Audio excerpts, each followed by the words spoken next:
the Treasury Star Parade.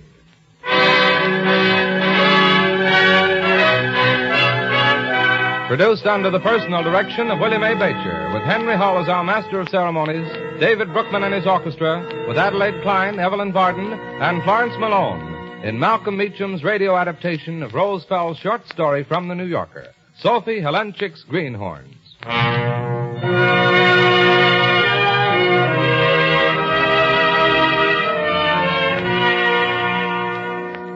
Sophie Helenchik came originally from Czechoslovakia.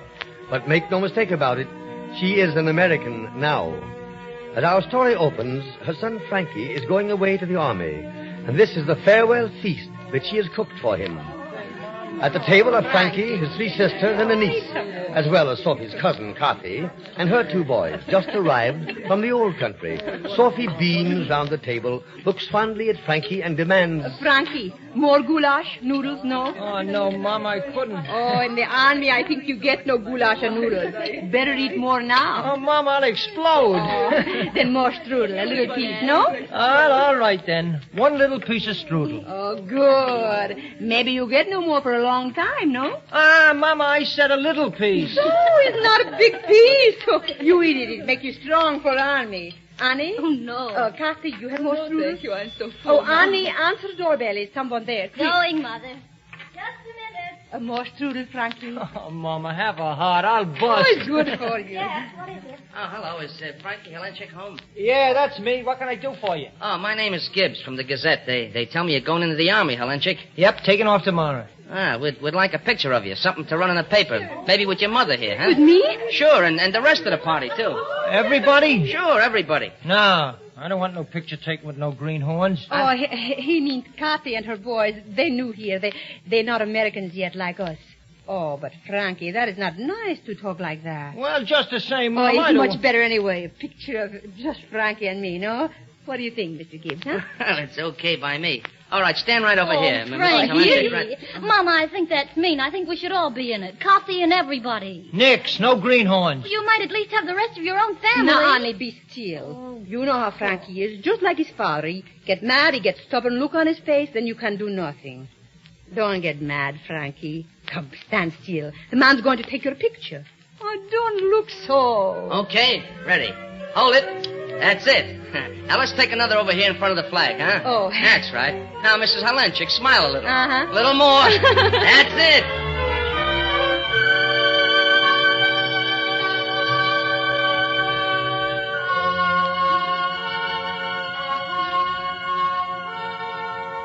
Deep in the heart of Texas. La, la, Is that you, la. Sophie? Oh, yes, ma'am, Miss Brown. I am awful late, please, but my boy Frankie, you know he go off to army this morning. I must see he gets started right. Of course. But now I work fast. I cleaned first living room this morning, no? Well, you'll have to hurry, Sophie. The Committee for Refugee Children is coming at 11 for a meeting. Miss Scudder, she's going to be here, yes? Mrs. Scudder, why do you ask that? Oh, when I am cleaning for Miss Wayne Friday, she is talking by telephone to Miss Carrick. She is saying you asked Miss Scudder to be chairman of committee. But Miss Wayne is saying Miss Scudder is, what is that word? Oh, yes, snooty. Snooty? Oh, Laura would say that. Oh, maybe Miss Scudder don't want to be chairman, no? Well, I don't know. I see Miss Scudder only at butcher shop where I buy chicken for paprikas. She doesn't look like that word to me. She seems very high-class lady, wearing eyeglasses on stick. Eyeglasses on... Oh, you mean her lorgnette. He's right, Lord. What do you say? Well, of course, Laura's partly right. Mrs. Scudder's been back from abroad, living up there on the hill in the old Scudder house for nearly 5 years. Oh. And so far, she hasn't accepted a single invitation or given a single party. Of course, now she's very polite to everyone, but... Oh, so that is what you mean, snooty. She is polite, but she don't give parties, huh? Snooty. I will remember. Well, you better get to work if you're going to finish before 11. Oh, I finish. Miss Brown, maybe you see in the Gazette this morning, no? No, not yet. I haven't had time. Why? There's a picture of Frankie and me. Oh, really? How nice. You like to see it? Maybe I cut it from the paper. So. Oh, proud American mother bids farewell to soldier's son. Is wonderful, not me, Sophie Helenchik, proud American mother. Oh, it's very good of both of you. Oh, answer that, will you, Sophie? Oh, sure. You know, I've been thinking now Frankie is in the army. Yes, I'm a-coming. Is Miss Brown's house? Yes. Who you say? Miss Scudder. Oh, sure, I tell her. Miss Brown, is Miss Scudder on telephone? Mrs. Scudder calling me? Yeah. You don't suppose that... Hello? Yes? Yes, this is she. Oh, hello, Mrs. Scudder. Yes. You will? Oh, I'm so glad. Yes. Yes, thank you. Thank you. Goodbye. Oh, she's going to come here and act as chairman of our committee. Would you believe it? Yeah? Well, I tell you, when I see her a butcher, she look very nice. Of course, we do not speak, but... Oh, Yes, Sophie? I just been thinking. Now Frankie is in army, and I am proud American mother. Maybe I join committee, no? Why, Oh, I can do many things. Fix for supper, clean up after. Yes, but Sophie... And you have so many clothes you want wash and iron and mend in this committee for refugee children. Why, yes, Sophie, but you see... I think maybe I can join the committee, huh?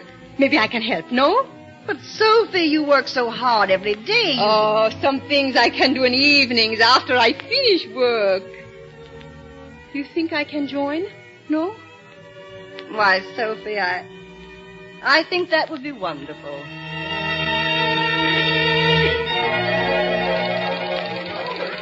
That's a size 6, Laura. It goes in this bundle here. Sophie, are you almost through with that jacket? Yes, Miss Brown. Just the sleeves are pressed now. Miss Brown, You going to ask her? Sophie, shh. But somebody's got to ask her. I thought we all decided that you would, Laura. No, you do it. But you said you would. But I'm scared. Helen, you... Oh, all right. Miss Scudder. Yes, Mrs. Wayne? We were talking, all of us, before you got here tonight, and we were wondering... Yes. Well, we've been thinking, you know how we need to raise money? Well, we were thinking that we could raise some quite easily by giving a dinner. A dinner? Oh, nothing elaborate. Something quite simple. Cold meats, potato salad, baked beans, pie, and coffee, you know. Yes, I know. And we thought, you have such a large house, it might be nice if we gave the supper there. It really wouldn't be much trouble for you, of course, Mrs. Scudder. The ladies of the committee would do all the work and provide all the food. And we just couldn't think of another house big enough. Well, unless we gave it in the church, of course. That is, we wanted to do something, well, different, and we thought... And we thought, if we gave something at your place... Well, it's not that I don't want to open my house. It's, well, there have been several of these suppers, and it's just that I thoroughly dislike ham, potato salad, and pie. Oh, me too, Miss Scudder. Also baked beans. They give me pain in stomach. Sophie. It's all right, Mrs. Brown. I quite agree with you, Mrs. I don't think I know your name. Halenchik. Sophie Halenchik. Oh, yes. You're Czech, aren't you? Yeah. My husband and I were in Czechoslovakia for nearly 5 years before. Oh. I remember seeing your picture in the paper. Oh, yes. Me and Frankie, when we go to camp. Tell me, Mrs. Halenchik, what kind of supper would you prepare if you had it at your house? Oh, Frankie, he want goulash and noodles and apple strudel filled with nuts before he go to camp. Goulash and noodle and apple strudel. Maybe I make paprika chicken for main dish and marlin knödel for dessert. My husband, he was crazy for that. Come here. Sit down and tell me, do you make stollen and sauerbraten and collagen? Oh, yes, and chopped veal. Wrapped in grape leaves and steamed. Oh, you must be careful to pick grape leaves at right time in summer when it's good and hot. Mm-hmm. And piroshki. Can you make piroshki? Or are they too Russian? Sure, I make piroshki. I make them filled with chopped chicken liver mixed with farina. And I make them filled with sour cherry for dessert and sugar and cream over the top. Oh, no. No, it would be impossible. Impossible, Mrs. Scudder? Well, I was thinking it would be wonderful to give a supper at my house of paprika chicken and strudel. Oh, goulash and kugelhopf for dessert? No, it would be impossible. One person couldn't do it alone. Not for 100 people. Oh, if you want, I do it, Miss Scudder. I get Kathy to help me. Kathy? And who is Kathy? Kathy, she's my cousin. She lived with me. She and her 2 boys until her husband get fixed up. They come from Europe 4 months ago. From Europe? 4 months ago? Sure, they're greenhorns. But how did they get here? We help them. A friend of Paul, he come one day with a letter from Paul, and he tell us he can get them out if we have money for tickets. We all got a little something in the bank. Mary, Irene, and Annie, no? Then we get mortgage on house for the rest. Oh, Sophie. Oh, that's all right, Miss Vane. They pay back someday. We come to America like that, too. My husband's brother, he works in a bakery. He help us. We pay back every penny. That's all right. You brought over 4 refugees, and you're now taking care of 3 of them in your own home. It's incredible. Oh, they're relatives. They're not refugees. They don't come from England. They're cousins, greenhorns. Just like we was when we come here. I don't suppose you know it, Mrs. Helenchik. Of course you wouldn't. You wouldn't know what an heroic thing you've done. What do you say, Miss Scudder? Me? I don't understand.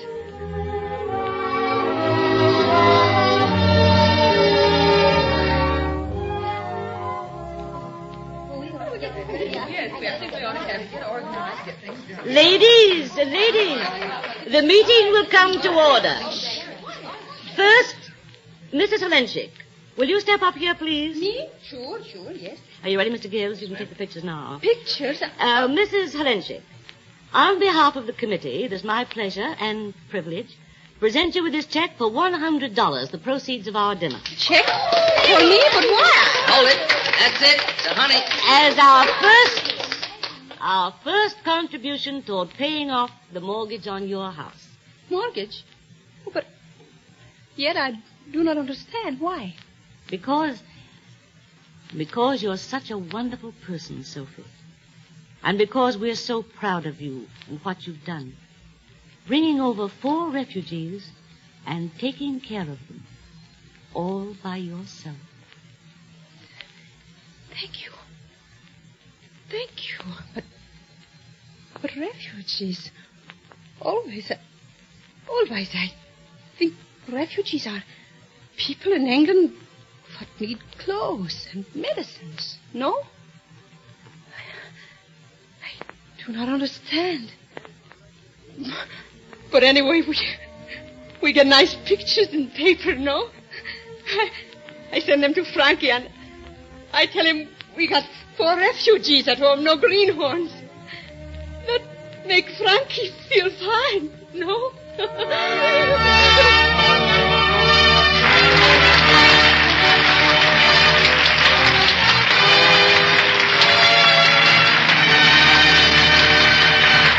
Thank you, Adelaide Klein, Evelyn Varden, and Florence Malone for a beautiful and touching performance. This kind of story comes mighty close to the spirit and heart of America. Our country is full of women like Sophie Helenchik, Americans all, and we are proud of them. Today there are millions of proud American mothers who are doing their share gladly, without complaining. They know that if we are to win this war, every single person in America must do his or her part. And we must answer our war bond protocol. Millions of Americans have already done so. Have you answered yours? It calls for at least 10% of your total earnings of everything you make invested in United States Treasury war savings bonds and stamps. And they are the finest investment in the world because every dollar you invest in war savings bonds, you are investing in the future security of America. This is your country. Keep it yours.